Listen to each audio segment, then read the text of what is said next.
안녕하십니까. 저는 한국교회사연구소 역사문화부장 송란희입니다. 오늘 바쁜 중에도 이렇게 자리 같이 해주셔서 감사드립니다. 연구소랑 평화방송이 공동으로 기획한 화요특강이 벌써 5회째입니다. 그동안 재밌게 들으셨는지 여러 가지로 궁금하지만 그런 질문은 나중에 하고 바로 진행하도록 하겠습니다. 이번 강의 제목은 보셔서 알겠지만 교회 유물 100선 입니다.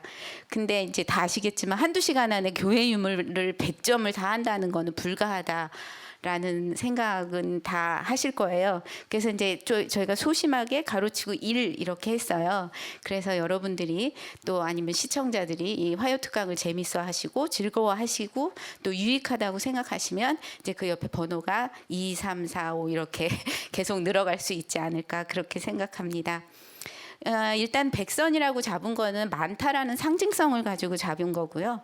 근데 이제 제가 그 전시를 해보면 남아있는 교회 유물이 상당히 많이 있습니다. 생각한 것보다 많아요. 한국교회 전체를 따져봤을 때.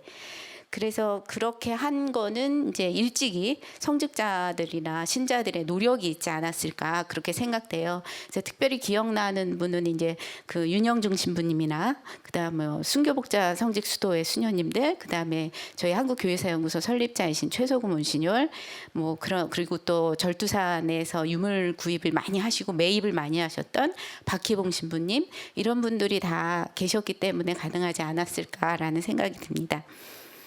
근데 그래서 이제 전시를 하면 할수록 그 교회 유물을 새롭게 찾는 재미가 있어요. 누가 이제 수장고 안에서 보물을 발굴한다 이런 말이 있는 것처럼 저희도 이제 전시를 하면서 한국교회사연구소가 50년 이상 되다 보니까 저희도 어쩔 때 연구소 고문소나 도서실 안에서 그 보물을 발견할 때도 있습니다. 그래서 혼자 밤에 이렇게 일을 하다가 무릎을 탁 치면서 야, 이런 게 있었네. 참 먼저 가신 이원춘 선생님이나 또 최소금 원신율이나 최승용 신부님이나 그런 분들이 참 감사하다.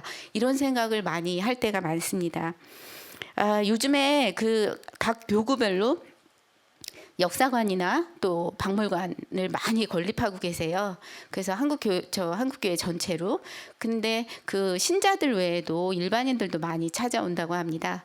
근데 그렇게 되는 이유가 이제 지난 시간에도 얘기했겠지만 걷기의 미학, 순례 이런 것들 때문에 그 신자들 외에 일반인들도 많이 가시는 것 같아요. 그래서 이제 먼저 가보신 분들도 있고 아직 안 가보신 분들도 계시겠지만 지금 2019년 6월에 서서문 성지에 저희가 역사박물관이 개관했죠. 그래서 제가 전시기획 과장으로서 그거를 기획하고 오픈을 했는데 천주교 서울대교구에서 특별히 한국 교회사를 전시로 풀어내는 거에 관심을 갖기 시작한 게 2014년에 프란치스코 교황님이 한국을 방문하면서 그리고 124의 복자가 탄생하면서 그때 이제 2014년에 서서문 역사박물관이랑 저희가 MOU를 맺어서 서서문 별곡전 그리고 동서문 별곡전을 열었죠. 그리고 그 이후에 2016년에 그 상해에 소행당이라고 소주 안에 소행당 천주당이 있는데 거기가 이제 주문모 신부님의 고향지 성당이에요. 그래서 어느 날 하루는 그 주문모 신부님 고향지 성당에서 그 중국인 양 신부님이랑 그리고 거기 신자들이 한국을 찾아와서 순교자 현양회를 찾아왔죠. 그래서 주문모 신부님의 유해를 좀 모셨으면 좋겠다. 근데 다 아시겠지만 새남터 어디인가에 계시고 저희가 주문모 신부님의 유해를 수습했다라는 기록은 전혀 없고 그래서 이제 주문모 신부님의 유해가 없다라고 얘기했더니 그럼 김대건 신부님의 유해라도 좀 모셔갔으면 좋겠다라고 얘기를 했어요. 그래서 이제 저희가 그 김대건 신부님의 유해가 소행당 성당에 모셔져 있고 경당이 있습니다. 김대건 성당 그 경당이 그렇게 되어 있고 그래서 거기서 이제 한 달을 전시를 했어요. 제목은 중국 한국 그리고 천주교 그렇게 해서 한 달을 전시해서 그 가톨릭이 중국에 어떻게 들어갔나 경교부터 시작해가지고 세월을 가서 강희제 뭐 이렇게 하고 예수회는 어떻게 활동했고 그리고 이제 주무모 신부님이 어떻게 한국에 들어왔고 그래서 이제 두 그 주무모 신부님과 김대건 신부님을 다루는 그리고 그 한국 교회의 성지들이 얼마나 있는지 그렇게 해서 이제 전시를 했는데 아시겠지만 중국은 문화혁명 때 이런 여러 가지 자료들이 다 없어졌어요. 그래서 그 전시에 처음 오시는 분들은 이게 가톨릭이 그 중국에 그렇게 들어왔는지 그 중국 역사도 모르셨던 분들도 있고 거기 와서 보니 이제 옛날 생각이 나서 이렇게 하시는 분들도 계셨죠. 그래서 거기서 그렇게 전시를 했고 그리고 그때는 그 중국이라는 대륙이 뭐 넓기도 하겠지만 2박 3일 그 몽골이나 이쪽에서 부터 버스를 타고 오셔서 전시를 관람하시고 가신 분들도 계셨고 또 뭐 우시는 분들도 계셨어요. 그렇게 했고 그리고 저희가 이제 2017년에는 다 아시겠지만 바티칸에 가서 전시를 했습니다. 한국교회 이제 230년 역사전. 그렇게 했고 이제 저희가 그런 전시를 계속 하다 보니까 교회 유물에 대한 새로운 모습을 많이 보게 됐어요. 근데 그런 말들이 있잖아요. 그 뭐 구슬이 서말이라도 꿰어야 보배다. 그런데 꿰일 바늘도 있고 줄도 있는데 구슬이 없으면은 안 되잖아요. 근데 교회 유물이 없으면 뭐 아무리 좋은 스토리가 있어도 전시를 할 수가 없습니다. 특별히 한국 천주교회의 역사에 관한 거는 교회 유물이 없으면 저희가 전체 한국사 안에서 교회사를 한다고 하더라도 한국사 유물만을 대여해서 전시하기는 어렵기 때문에 교회 유물이 있어야 되거든요. 그래서 이제 그런 부분들이 있어서 그래도 이렇게 새로운 주제를 계속 기획하고 아이디어가 샘솟게 하는 교회 유물이 있다는 거를 한번 다시 말씀드리고 그래서 제가 이번에 강의 주제를 생각하면서 좀 고민을 많이 했어요. 뭐를 할까? 교회 유물이 생각보다 많은데 뭐를 할까? 그래서 생각하다가 제가 김대건 신부님을 주제로 잡기로 했어요. 왜냐하면 2021년이 그 한국교회 첫 사제인 김대건 신부님 탄생 200주년이에요. 그래서 뭐 뉴스를 접하신 분들도 계시겠지만 그 김대건 신부님의 탄생 200주년에서 각 교구마다 특별한 행사들을 하고 있다고 생각이 돼요. 그러면 2012년에 그 정약용이 그 세계의 기념 인물이 됐거든요. 그리고 2013년엔 동의보감을 쓰는 허준이 됐어요. 그러면 이번에 세 번째로 김대건 신부님이 세계 기념 인물이 되는 거죠. 근데 제가 이제 보시면 알겠지만 세계 기념 인물 선정 기준이 그 지속 가능한 발전 목표와 인물의 생애가 얼마나 부합하는지랑 현재에도 영향을 끼치는지 이런 부분으로 나누어진다고 해요. 근데 첫 번째 문장을 보면 맞다고 생각이 돼요. 지금도 영향을 끼치시고 그 지속 가능한 발전 목표가 있는데 그 지속 가능한 발전 목표는 여러 가지 한 17개 정도의 목표가 있더라고요. 그중에 이제 교육, 지속적인 교육, 평화, 정의 그리고 이제 빈곤의 퇴치 이런 부분들이 있는데 지금 김대건 신부님의 경우에 편지를 통해서 전해지는 평등 사상, 그 인간의 그다음에 교육을 통해 배운 지식을 올바른 가치와 어린이들을 위해 활용했다. 그러니까 김대건 신부님의 편지가 많이 남아 있잖아요. 그 편지를 가지고 연구를 하고 그거에 기반을 대서 그 보고서를 썼다고 해요. 그래서 특별히 이제 이따가 좀 보여드리겠지만 1845년에 그 쓴 편지에는 천연두로 죽어가는 아이들, 조선의 아이들이 반점 때문에 해서 죽어가는 애들이 많다. 그래서 그 처방을 알고 있으면 구체적으로 저한테 알려주십시오라는 그런 편지를 보내시거든요. 그리고 또 이제 파리 국립도서관 지도부에 지금 소장되어 있는 조선전도 그것도 이제 보여드릴 거예요. 조선전도는 이제 1979년에 그 최석우 문신열이 파리에 그 자료를 수집하러 갔다가 거기에서 여러 분들의 그 도움이나 정보를 받아서 이제 그 파리 국립도서관 지도부에서 그 복사본을 이제 확인을 하신 거죠. 그래서 그것까지 해서 오늘은 키워드를 김대건 신부님으로 해서 보여드리겠습니다. 네, 이제 화면을 보시겠습니다. 김대건 신부의 편지 하면 그동안 이제 굉장히 많이 보셨을 거예요. 목록이나 이런 거는. 근데 편지 작성 시기는 보면은 1842년 2월부터 1846년 8월까지이고요. 현존하는 것과 유실되어 기록상으로만 있는 것을 포함하면 총 21통입니다. 현재 5통의 편지는 행방을 알 수가 없어요. 그 5통 중에는 2통은 유실이 됐고 3통은 이제 뭐 불어 번역본이라든지 이렇게 남아 있죠. 그리고 편지의 주요 내용을 보시면 선교사의 입국 경로 탐색, 기회박해 진상 및 순교자 약전 등에 관한 내용임을 담고 있습니다. 이게 이제 표로 만든 건데요. 그동안 여러분이 보셨던 거는 대부분 김대건 신부님의 편지를 첫 번째 서한, 두 번째 서한, 세 번째 서한 이렇게 구분을 해요.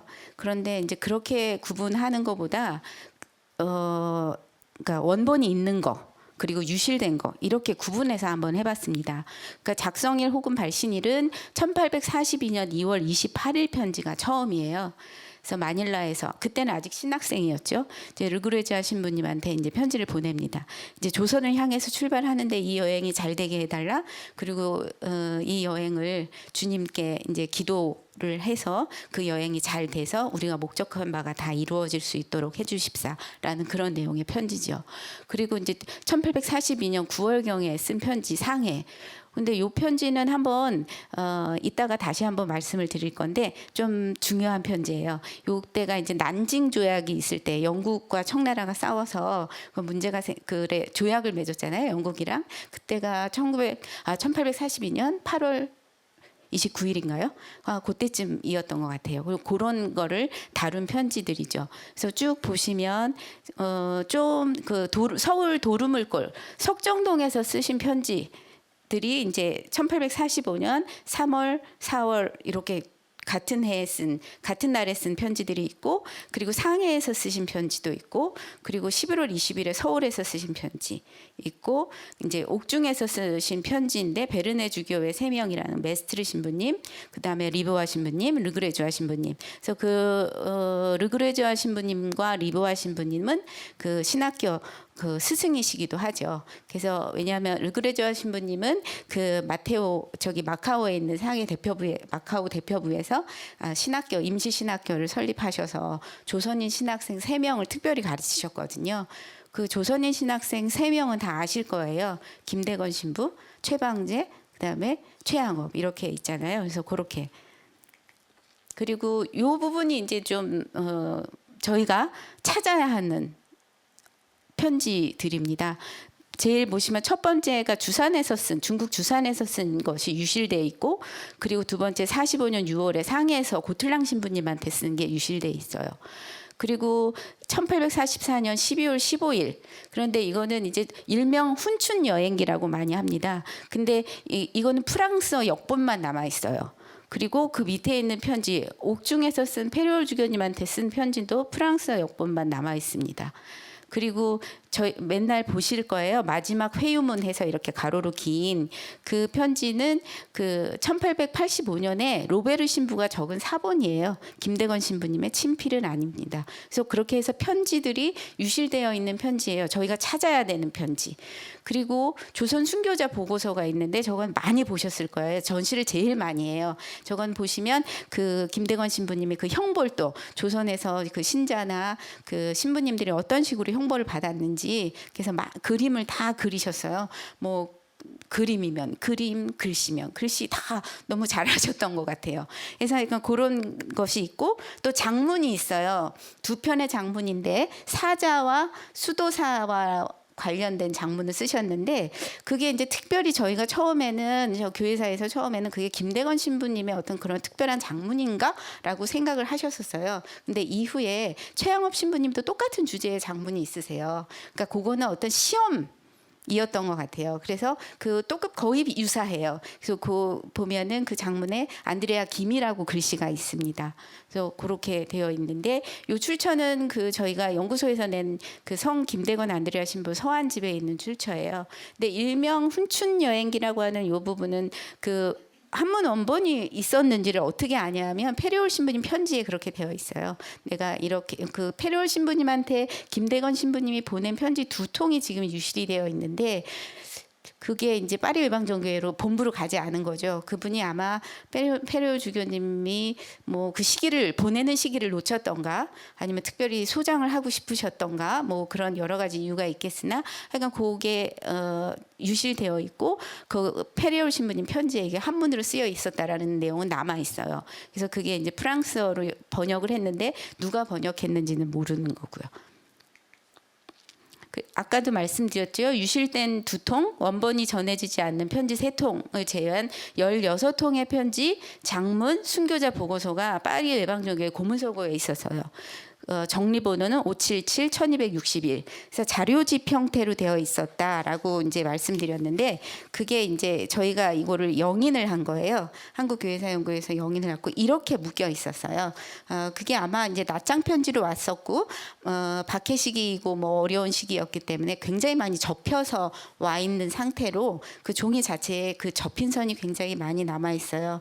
그래서 저희가 그때 이제 그 1984년에 파리 외방정교회가 103위 한국 성인 탄생 축하하면서 한국 교회에 기증했죠. 그래서 한국 천주교 주교회가 그걸 받았고 그 이후에 이제 절두산 순교 성지에 있는 한국 천주교 순교자 박물관에 기증을 그래서 소장을 하고 계속 가지고 있다가 2019년에 6월에 서소문 성지 역사박물관이 개관하면서 전부가 다 되어 있어요. 그래서 지금 가 보시면 그 김대건 신부님의 편지가 전시되어 있는 모습이 이렇게 되어 있어요. 전체 원본이에요. 예. 그래서 가서 보시면 아시겠지만 그 스타일이 굉장히 달라요. 그러니까 일정한 종이도 아니고 종이에 지금 유일하게 그 붓으로 쓴 한지의 붓으로 쓴 게 저게 이렇게 튀어나와 있는 그 편지가 이제 옥중에서 쓰신 건데 그게 유일하게 한지의 붓으로 쓰신 거고 나머지 편지들은 다 양지에다 쓰신 거예요. 근데 그것도 크기가 다 달라요. 그래서 그걸 이제 파리 예방정교회에서 이제 보관상 뭐 이런 것 때문에 이렇게 묶어놓은 것 같아요. 그래서 요거를 그대로 만들었고 보시면 알겠지만 저렇게 빨간색으로 이렇게 똑같이 되어 있죠. 그래서 저렇게 지금 전시가 되어 있습니다. 그래서 가서 보시면 지금 족이 이렇게 묶여져 있어서 다 보여드릴 수가 없어서 저렇게 펼친 거고요. 그 중에서 몇 통은 낱장으로 떨어져요. 그거는 지금 그 옆에 낱장으로 2개가 전시가 되어 있어요. 그래서 그 편지지는 좀 굉장히 예쁜 편지지예요. 양지인 중에도. 그래서 한번 가서 보시면 원본을 저렇게 다 나온 적은 없어요. 절두산에서도 저걸 처음 기증받았을 때만 원본을 다 전시하셨지 그 위에는 나눠서 전시하셨는데 그 서소문 성지 역사박물관이 한국 교회에서는 어쨌든 최대 순교지에 생긴 역사박물관이고 그런 여러 가지 이유로 하여간 원본이 나와 있고 그 옆으로는 있는 게 이제 최양업 신부님의 서한이에요. 근데 최양업 신부님의 서한은 낱장으로 보관이 돼 있어서 낱장 전시를 하기에 아주 참 적합하게 되어 있습니다. 네. 보시면 이게 이제 제일 첫 번째 편지예요. 얘기하시는.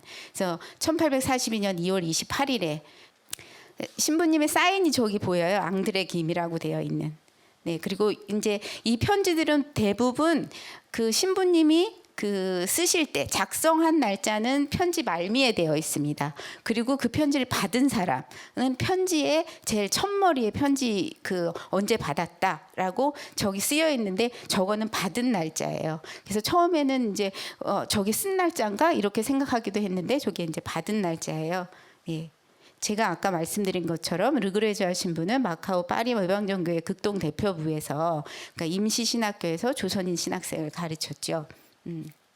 그리고 이게 아주 굉장히 중요한 편지인데 이 편지에는 여러 가지 그 주제어들이 많이 나와요. 세계지도, 철필, 그리고 이제 황해와 중국과 조선의 해변을 자세히 그린 지도, 그리고 눈을 보호하는 중국식 녹색 안경을 보내주시기 바랍니다. 이렇게 쓰셨는데 그 김대건 신부님이 안질로 굉장히 많이 고생을 하셨어요. 왜 안 그러셨겠어요?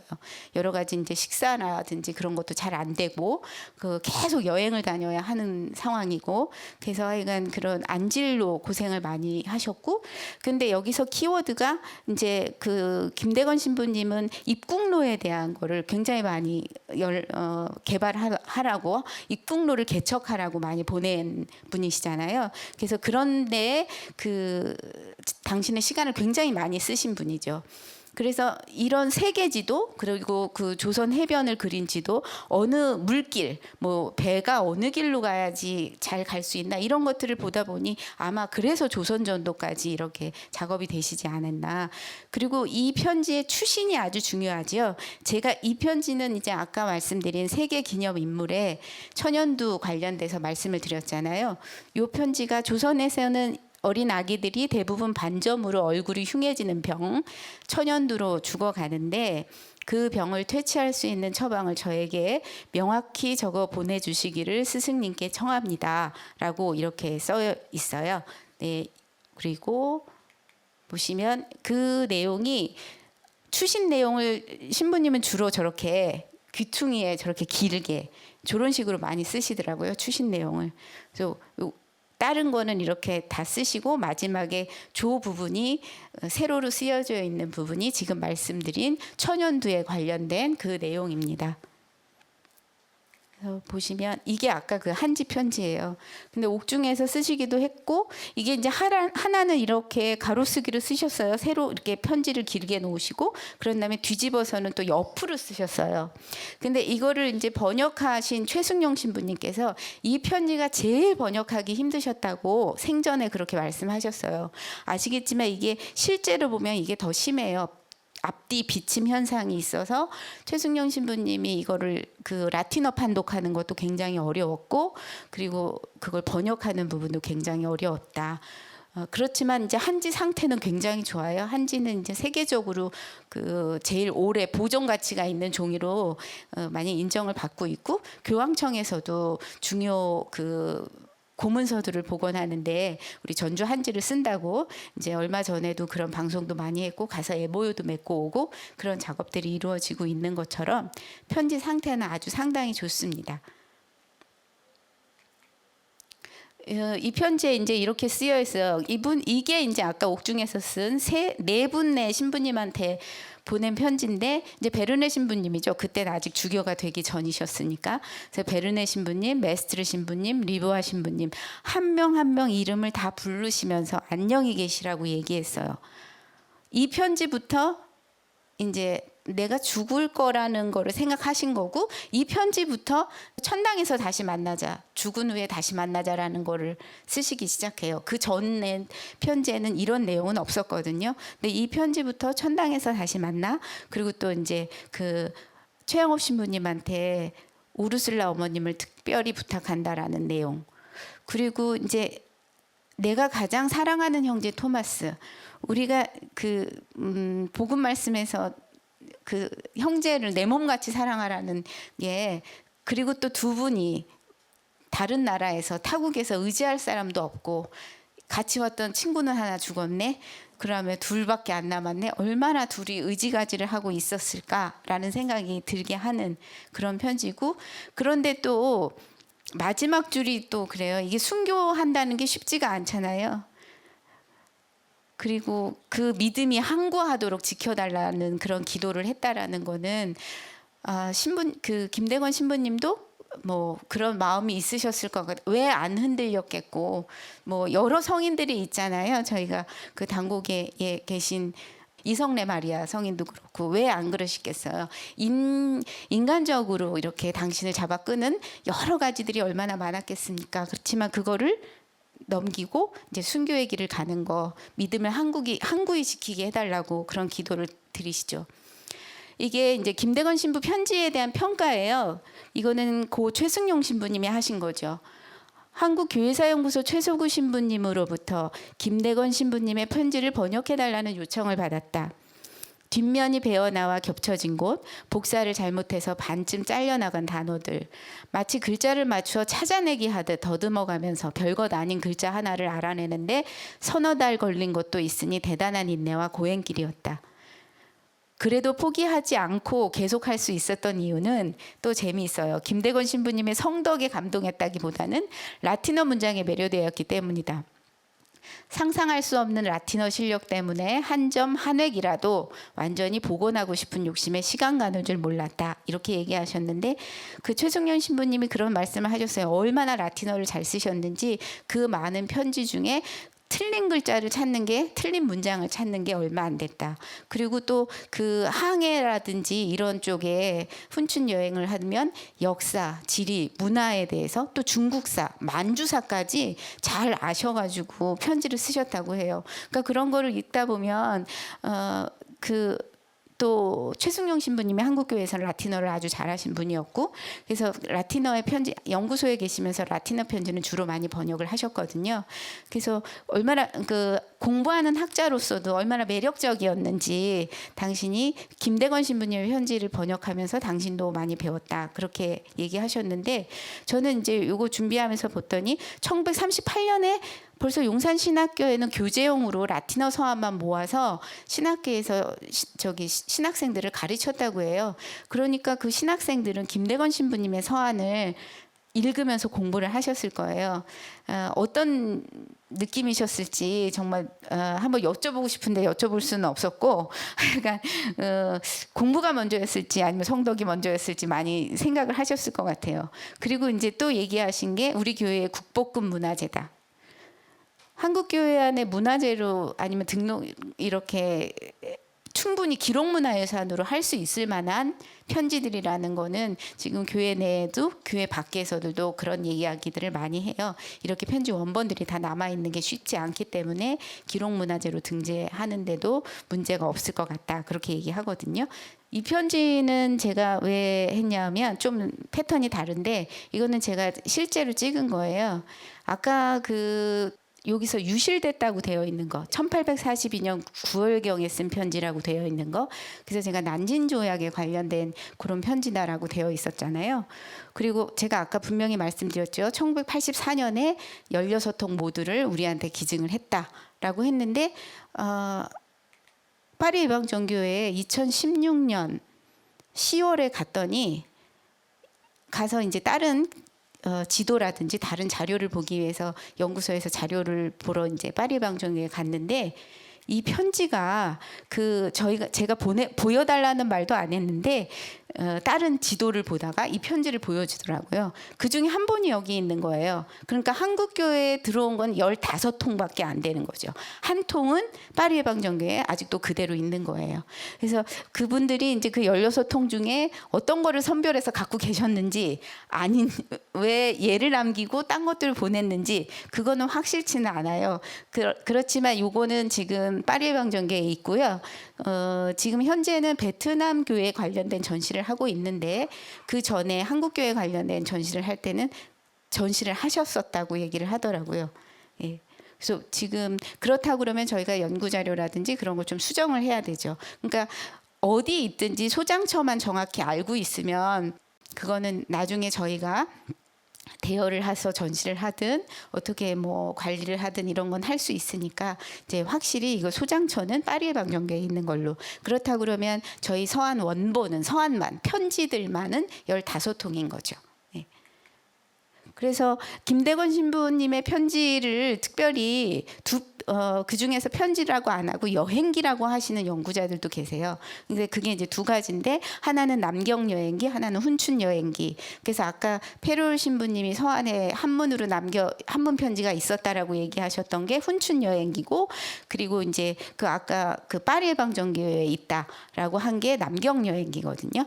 근데 요거는 저희가 복제를 다 해가지고 한국에 들어와 있기 때문에 왔고, 또 최승용 신부님이 번역을 다 해놓으셨기 때문에 내용은 다 알 수 있어요. 그래서 이때가 남경 여행기라고 할 수 있는 게 2편, 훈춘 여행기라고 할 수 있는 게 2편이에요. 그러니까 왜 그런가 하고 봤더니, 일단은 저 남경 갔다 왔습니다, 이래서 다녀왔습니다라는 편지를 짧게 쓰세요. 그리고 이어서 이제 제가 아까 말씀드린 것처럼 가는 길에서 당신이 경험했던 길이라든지 해로라든지 또 지리, 역사, 문화, 거기에는 어떤 사람들이 어떻게 하고 살고 있더라, 그런, 내가 누구를 만났다, 중국인 신자 누구를 만났는데 나를 집에서 재워줬다, 라든지 이런 부분들이 다 쓰여 있어요, 자세하게. 그래서 이제 그리고 또 훈춘 여행기도 마찬가지예요. 1844년 5월 17일 편지는 아주 짧아요. 그리고 이렇게 다녀왔습니다. 그리고 1844년 12월 15일 편지는 굉장히 길어요. 그래서 이 편지는 또 한문으로 되어 있는데 없어졌어. 그래서 불어로 번역이 되어 있는데 상당히 길어요. 그래서 누가 번역은 했는지는 없죠. 그래서 남경 여행기는 특징은 해로 여행이에요. 그래서 아무래도 영국과 청나라가 어땠다라는 그 중국 현대사에 대한 비중이 많이 높아서 그런 이야기가 많고, 훈춘 여행기는 육로 여행이잖아요. 그래서 만주와 조선의 역사적 관계를 특별히 주목하셔서 만주를 둘러싸고 전개되고 있는 러시아, 일본 그런 어떻게 움직이고 있더라 이런 거를 관심을 가지고 기술하고 계십니다. 그래서 이렇게 이제 두 편은 다 합치면 하나, 둘, 셋, 네 편이죠. 이거는 주로 이제 여행기로 구분을 많이 해서 그 여행하는 곳의 지리, 역사, 문화 이렇게 서술했고, 그리고 이제 특별히 지도. 세계 지도를 요청을 하세요. 이 여행을 떠나기 전에. 그래서 그 지도를 세계 지도를 갖고 다니시면서 이제 보시면서 다니시는 거죠. 요게 이제 그 훈춘 여행기예요. 이거는 이제 불어로 쓰여져 있는 훈춘 여행기예요. 이게 쓴 게 몽골 소팔가자에서 썼다 이렇게, 뭐 몽골에서 썼다 이렇게 하는데 확정은 아니고 추정이에요. 그리고 이제 넘어가는 게 김대건 신부의 조선 전도에 관해서 말씀을 드리겠습니다. 이 지도는 아마 다 보셨을 거예요. 이 지도가 1979년에 그 최석원 문출이 아까 제가 처음에 서두에 말씀드린 것처럼 파리에서 복사본을 보시고 가져온 지도죠. 근데 그때는 이 지도가 원본인 줄 알았어요. 처음에 갖고 왔을 땐 저희도 그랬고. 그런데 이제 자세히 보면은 저 지도 아래에 이제 조선의 지도라고 되어 있어요. 그래서 그리고 아주 정확하고 한쪽 부분이 이렇게 좀 유실되어 있죠. 그런데 지금 충청도, 전라도, 경상도에서 도를 나누는데 중간쯤이 약간 허전하실 거예요. 여기 선이 하나가 빠져 있어요. 그래서 이제 그렇게 생각하셨고, 이제 특별히 이 지도가 이제 학계 내지는 일반 사회에 주목을 받는 이유가 독도 표시가 되어 있다는 거, 그런 것 때문에 이제 주목을 많이 받죠. 그래서 제주도도 굉장히 대정현도 써 있고 다 이렇게 확실하게 되어 있어요. 그래서 이 지도를 이제 보시고 오신 거죠. 그래서 한국에 이제 그 필름으로 해가지고 한국으로 갖고 들어오셨죠. 요거를 연도를 보면 1845년에 김대건 신부 조선 전도를 제작을 했다 이렇게 나와요. 그래서 1845년 한 12월경에 이제 그 리브와 신부님한테 보냈고, 그리고 한국에 들어오려고 노력을 했던 메스트르 신부랑 최양업 신부님이 중국까지 왔다가 이제 밀사를 만났는데 지금 박해가 일어나서 김대건 신부도 죽었어, 이제 들어오면 안 돼 이렇게 얘기를 했기 때문에 이제 못 들어오신 거죠. 그때 아마도 이제 그 지도를 다 그 전달을 받았을 거다. 메스트르 신부가 리브와 신부를 통해서. 그렇게 해서 1847년에 메스트르 신부가 상해에서 몽띠니에게 전달을 했을 거다. 몽띠니가 당시 상해 총영사였고 1854년에 이제 프랑스로 귀국을 하는데, 귀국을 했고 1855년에 그 상해 총영사 몽띠니가 조선 전도를 파리 국립도서관에 기증했다 이렇게 되어 있고, 그 해에 이제 프랑스 지리학회지에 이게 소개가 됐다. 그래서 1978년에 최석원 신부님이 이걸 확인하고 복사본 확인하고 79년에 이제 한국에 들어오셔서 한국교회사연구소 원래 발표회 소개를 하세요.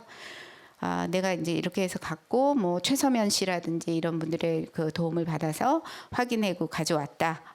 그리고 이 지도가 어떤 의미가 있는지, 지도의 의, 뭐 가치, 또 언제 이게 만들어졌을까 이런 부분들을 이야기했죠.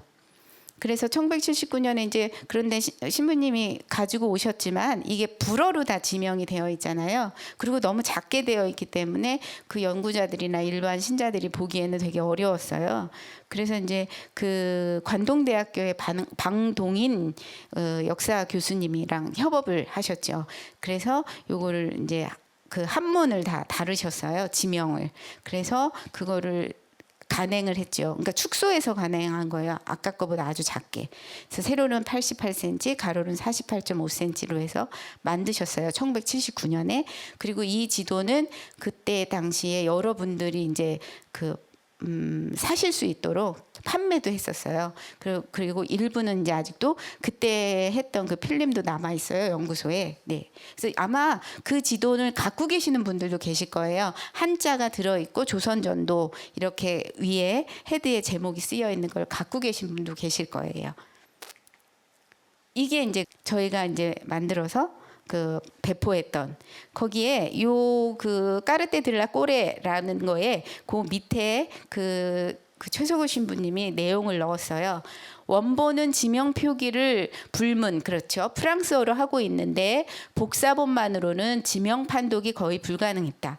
그래서 복사본에서는 지도의 윤곽은 그대로 두고 지명을 큰 글자로 바꾸어 붙이고 한자를 변기하였다.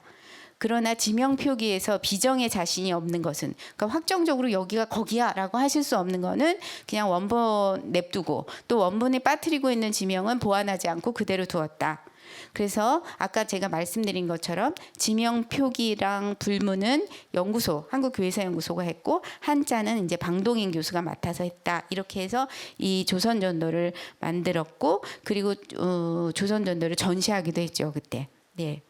여기에서도 마찬가지로 아까 말씀드린 것처럼 뭐 제주도, 울릉도, 독도, 다케시마 일본 쪽도 이렇게 보이고, 대마도 일본도 이렇게 보이고 있죠. 그 신부님이 이제 그때 여기 봤을 때는 그 아까 보셨죠, 그 카드에는 1846년이라고 되어 있어요. 근데 신부님이 돌아오셔서 연구를 하셔서 1845년으로 바로 잡으세요. 근데 그거에 이제 그 주요 1차 사료가 됐던 게 신부님의 편지와 달래 교회사였어요. 보시면 그 리버아 스승한테 보낸 편지에 이런 게 있죠. 한번 읽어보겠습니다. 신부님께 조선종이 20장이 들어있는 봉투, 조선 그림 석장이 들어있는 작은 봉투, 병풍이라고 하는 8폭으로 그린 그림, 밤에 사용하는 녹그릇, 신부님들의 유해, 누런 주머니 3개, 조선지도, 빗 3개와 빗을 소재하는 기구, 붓을 쓸 때 붓끝만 풀어서 쓰는 붓 4자루, 돗자리 하나를 보내드립니다. 라고 이렇게 쓰여 있었어요. 그러니까 이때 편지를 보면은 1845년 4월 7일이면 벌써 요 전에 이제 그 언저리에 조선지도는 완성이 됐다고 봐야 되는 거죠. 그리고 그 다음 달래 교회사를 보면은 저도 베르네 메스트르 리버아 신부님과 중국 신자들에게 몇 장의 편지를 보냈습니다. 이들 편지에 황해도 해안의 섬들과 바위와 눈에 띄는 다른 것들을 묘사한 조선지도 2장을 덧붙였습니다. 이렇게 되어 있고요. 그리고 또 이 달래 교회사 안에 있는 거, 요 두 사료는 달래교회사에서 나온 건데 1845년에는 공경하울 순교자의 조선인 신부 김대건 안드레아가 한 성부의 서고에 보관되어 있는 공식 지도 한 장을 손수 그렸다. 이렇게 되어 있어요. 근데 이제 최석원 몬시뇨의 연구 논문을 보면은 한 성부의 서고 이렇게보다 이건 규장각이 맞을 것이다. 이렇게 얘기를 하고 계세요. 그래서 보시면 그 김대건 신부님의 편지가 그럼 어떤 형태의 지도가 어떤 형태일까라고 이제 오셔서 연구 자료, 여러 연구자들이 연구를 했는데 봤을 때 조선왕국 정도의 형태를 많이 띠고 있다. 근데 프랑스 왕실 수석 지리학자 당빌이 1737년에 제작한 신중국 지도첩이라는데 이제 조선왕국 전도가 들어가 있어요.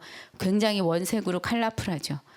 근데 이제 요 지도는 당빌이 사실 직접 그린 지도는 아니고 청나라 강희제가 예수의 선교사들에게 의뢰해서 제작한 황여 전람도 안에 들어있는 조선조를 바탕으로 제작한 겁니다. 그래서 보시면 알겠지만 저 만주와 저 청나라 조선과 국경이 좀 현재보다 훨씬 위쪽까지 다 표시가 되어 있고, 또 이 지도만 봤을 때는 간도와 만주 일대가 조선의 영통인 것처럼 보이는 게 있죠. 그래서 어떤 분들은 이제 그런 말씀을 하세요. 이제 아까 제일 처음에 조선전도를 보셨잖아요. 거기에 윗선이 이렇게 그려져 있는데 한번 다시 제가 보여드릴게요. 요 위에 이렇게 손잡이처럼 윗선이 그려져 있는 게 이제 어떤 분들은 그렇게 얘기하시더라고요. 거의 저거는 책문을, 그러니까 울타리, 중국과 조선 사이에 있는 울타리를 표시를 잘 인지하지 못하고 있는 서양인들이 저걸 어떤 영토적인 개념으로 그린 거 아니냐, 이렇게 얘기를 하시더라고요. 예. 근데 이 지도에도 이제 울릉도와 우산도 조선 고유 영토로 표기하고 있거든요. 그래서 이 지도가 이제 의의를 따지자면 그때 이제 서양에서는 한반도에 대해서 거의 모르고 있었죠. 그래서 서울이라는 이름도 한양이라는 이름도 모른 채 있었어요. 그런데 이제 그때 서양인 그때에 나온 지도를 그러니까 19세기 중엽 전에 나온 지도를 보면 그 지도가 거의 그 나라 중심적이잖아요. 그러니까 전 세계 지도 안에 자기 나라가 어떻다라는 게 없고 그때만 해도 중국의 영향을 아직도 많이 받아서 소중한이에서 한국을 중심으로 그렸다거나 아니면 중국 같은 경우에는 중심을 그려서 그 형태가 지금의 지역 지도와는 많이 상당히 다른 그런 형태의 지도들이 있었고 그래서 19세기 중엽까지 유럽에서 제작된 우리나라 지도에 영향을 미쳤다 이렇게 이 지도의 의의를 따지고 있습니다. 그리고 이제 마지막으로 비교가 가능한 게 동국대 지도예요. 이거는 보물제 1538호인데 조선 후기의 정상기가 1755년에서 1767년에 제작한 겁니다. 근데 이게 이제 원본은 없고요. 지금 현재 국립중앙박물관에 사본이 있어요. 근데 그 사본에 이제 비단의 채색 족자가 되어 있고 세로가 270이 가로가 147입니다. 그런데 이제 사본인데도 불구하고 이제 보물이 되었던 이유는 그 국립중앙박물관에서 갖고 있는 이 지도가 원본과 가장 가깝다라는 이제 그 연구 결과로 인해서 이제 보물이 됐죠. 그래서 한번 나란히 비교를 해 보시면 좋을 것 같아요.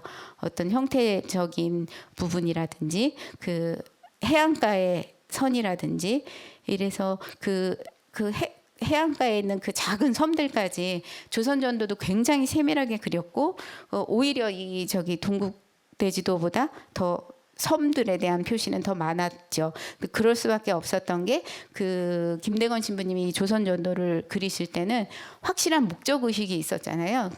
그 포교를 위해서 선교를 위해서 외국의 선교사들이 어떻게 하면 한국에 조선에 잘 입국할 수 있느냐 이런 게 그 당신의 이 지도를 만드는 어찌 보면 가장 첫 번째 목표였기 때문에 그런 부분들에 있어서 다른 지도들보다 다른 사람보다 더 세밀하게 그 해로 부분에 섬 그다음에 조운선을 어떻게 표시할까 그게 많이 표시가 자세하게 되어 있습니다. 그래서 김대건의 조선 전도는 이거를 이제 그 최석우 신부님이 요거에 대해서 평가를 하셨죠. 그러니까 미완성품이라 많은 도서와 간부가 그 위치만 그려진 채 이름이 기입되지 않았다는 사실 하나만으로는 그것이 미완임을 쉽게 짐작할 수 있다. 그런데 이제 그 아래 부분을 쓰셨어요. 당시 선교사 영입 준비로 동분서주하고 있었다. 뭐 안들도 걸렸고 막 해서 편지도 쓰셔야 되고 어떻게 하면 한 조선에 그 선교사를 입국시킬까 그것도 고민하셔야 되고 그리고 또 공부는 계속 하셔서 또 부제도 되고 사제도 되고 뭐 이렇게 하신 그런 것들도 있고 이어서 또 공부를 해 나가야 하신 부분도 있었겠죠. 그러니까 도저히 완성할 시간적 여유를 갖지 못했을 것이다. 만일 시간만 허락되었다면 이름이 기입되지 않았거나 탈락된 관부 그러니까 관아라든지 이런 뭐 산이나 천이나 이런 이름을 분명히 기입해 넣었을 것이고 그러고도 시간의 여유가 있었다면 도로와 함께 이정 그러니까 마을 이름이라든지 얼마 거리라든지 이런 걸 기입했을 것이다. 그리고 해로도 더 정확하게 표시했을 것이다. 그리고 아까 말씀드린 것처럼 뚜렷하게 의식하고 있던 포교라는 이용 목적에서 볼 때 그는 이와 관련된 그러니까 예컨대 교우총 같은 것도 첨가하려고 했을 것이다. 이러한 김대건 신부의 의도와 희망은 그 후 선교사들에 의해 실현되었다. 그러니까 다시 말해서 김대건 신부에 의해 기초가 놓여진 조선 전도는 그 후 조선 선교사들의 손을 거쳐 달래에 이르러 완성을 보게 됐다. 이렇게 되어 있습니다. 정말로 그 이후에 선교사들은 한국에 들어오면 조선에 들어오면 입국해서 지도를 많이 그렸어요. 이게 이제 달래가 그린 지도입니다. 달래 한국 천주교회사 안에 끼어져 있는 지도예요. 그리고 이것은 이제 그 파리병정교회 문서고에 소장된 지도인데 이 지도 하단에 보면 김혜김씨 안드레아 신부가 1845년에 리브와 신부에게 전달했다. 이게 흐리게 나와 있는데 그리고 1865년 신학생이 복제했다라는 내용이 적혀 있습니다. 요거는 이제 리델 주교가 그린 아시아 지도죠. 그래서 리델 주교도 한국에 들어오셔서 아시겠지만 그 해도와 관련된 걸 많이 그리셨죠. 네. 그다음에 이런 실제로 이제 입체로 그리기 시도하고 이것도 리델 주교님이 그린 해도입니다. 중국 그 배 위에서 항해를 하면서 우리 그 해도를 보고 그린 거로. 요거는 이제 또 이제 드브레 주교가 1924년에 책을 내면서 거기에 이제 실은 지도예요. 이거는 이제 한국 천주교 기원과 발전해서 한국 천주교 전체 그 박해사라든지 한국 천주교의 역사를 쭉 쓰시고, 그래서 여기에 있는 지도인데 이건 원색으로 이렇게 되어 있고, 이때는 벌써 서울 그 조선대목구가 서울대목구, 대구대목구, 그리고 원산대목구까지 분리가 설정이 되어 있는 상태였기 때문에 이렇게 되어 있습니다. 그래서 이제 요거는 저희가 이제 이번 강의를 거의 끝마침을 하면서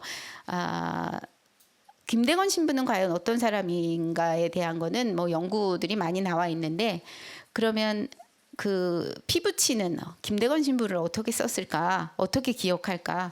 그런데 다행스럽게도 한국 교회 유물 안에 그 치명 증언록이 있습니다. 그러니까 김대건 신부님의 동생인 김난식 프란치스코가 그 자기 아버지 김재준 이냐시오와 그 김대건 신부 형에 대해서 그 증언을 한, 어떻게 해서 어떻게 죽었다라는 얘기한 거. 그런데 그 치명 증언록은 족자로 되어 있는데 지금 서서문 역사박물관에 전시되어 있고요.